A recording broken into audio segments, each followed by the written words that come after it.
Student, now we'll start the last topic of the unit is uniform circular. क्या होता है uniform circular motion? देखिए, सो uniform circular motion ये क्या होता है? नाउ स्टूडेंट, जब कोई बॉडी एक सर्कुलर पाथ के अलोंग मूव करती है तो ऐसे मोशन को हम क्या कहते हैं? व्हेन एन ऑब्जेक्ट और बॉडी मूव करती है कैसे? सर्कुलर पाथ के अलोंग, तो ऐसे मोशन को सर्कुलर मोशन कहा जाता है। अब ये यूनिफॉर्म क्यों होगा स्टूडेंट? यूनिफॉर्म होने के लिए यहाँ पर जो कंडीशन है इसे यूनिफॉर्म होना है। अगर सर्कुलर मोशन को यूनिफॉर्म, तो इस केस में क्या होना चाहिए? Magnitude of velocity, magnitude of velocity क्या होना चाहिए? कांस्टेंट, यानी कि मैग्नीट्यूड चेंज ना हो, तब ऐसे मोशन को हम यूनिफॉर्म सर्कुलर मोशन कहेंगे। कुछ एग्जांपल से यहाँ पे समझते हैं। As you can see the first example, यहाँ पर हॉर्स क्या हो रहा है? सेम मैग्नीट्यूड से एक सर्कुलर पाथ के अलोंग मूव कर रहा है। यहाँ पर जो कुछ चाइल्ड है ये एक राइट पर जो है मूव करते हैं सर्कुलर में, अगेन एक और राइड है, यहाँ पर भी ऐसे सर्कुलर मोशन में मूव हो रहा है। अब स्टूडेंट, यूनिफॉर्म सर्कुलर मोशन के अंदर हमने देखा वेलोसिटी मैग्नीट्यूड तो चेंज नहीं करती, तब इसकी वेलोसिटी किस तरह से चेंज होगी? हम जानते हैं कि वेलोसिटी दो तरीके से चेंज हो सकती है, एक तो मैग्नीट्यूड से, दूसरा direction.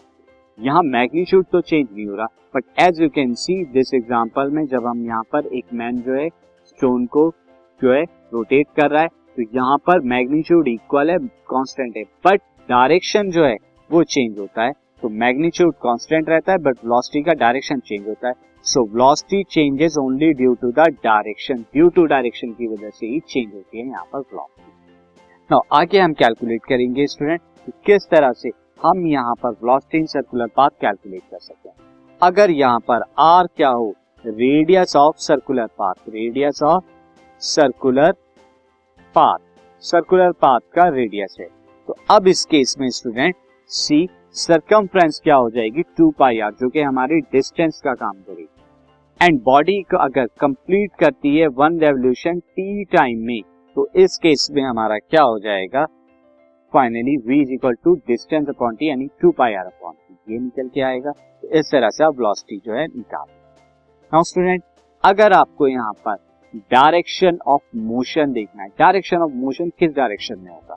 C direction of motion के लिए अगर हम देखें, डायरेक्शन जो है चेंज हो रहा है, तो कैसे चेंज हो रहा है? यहाँ पर आपको डायरेक्शन ऑफ मोशन यहाँ पर क्या होता है? Is tangential. Direction of motion क्या होता है? टेंजेंशियल होता है to the circular path of body. And यहाँ पर जो एक सेंट्रीपिटल फोर्स लगती है, पहले मैं आपको एक इमेज से समझा दूं। एज यू कैन सी, जिस पॉइंट पर आप डायरेक्शन निकालना चाहते हैं, सिर्फ जिस पॉइंट पर, तो यहाँ पर जो टेंजेंशियल एक्शन है ये वेलोसिटी v का है। अगर इस पॉइंट पर आप निकालना चाहते हैं तो दिस टेंजेंशियल जो है ये आपका है। नाउ इस पॉइंट पर ये टेंजेंशियल है, ये आपकी वेलोसिटी है, एंड यहाँ ये वेलोसिटी। तो टेंजेंशियल जो पाथ होता है वो वेलोसिटी का डायरेक्शन बताता है किसी पर्टिकुलर पॉइंट।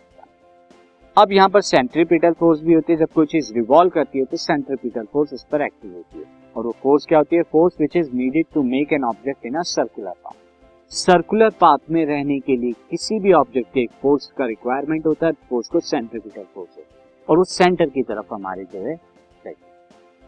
नाउ स्टूडेंट, यहाँ पर अब मैं आपको जो एग्जाम्पल दे दूं, एग्जाम्पल ऑफ सर्कुलर मोशन। तो एग्जाम्पल ऑफ सर्कुलर मोशन को अगर हम देखें, जैसे अर्थ जो है वो सन के अराउंड मूव करती है, एंड डिफरेंट प्लैनेट जो सन के अराउंड मूव करते हैं, ये एक सर्कुलर मोशन के एग्जांपल। स्टूडेंट, ये था हमारा यूनिफॉर्म सर्कुलर मोशन।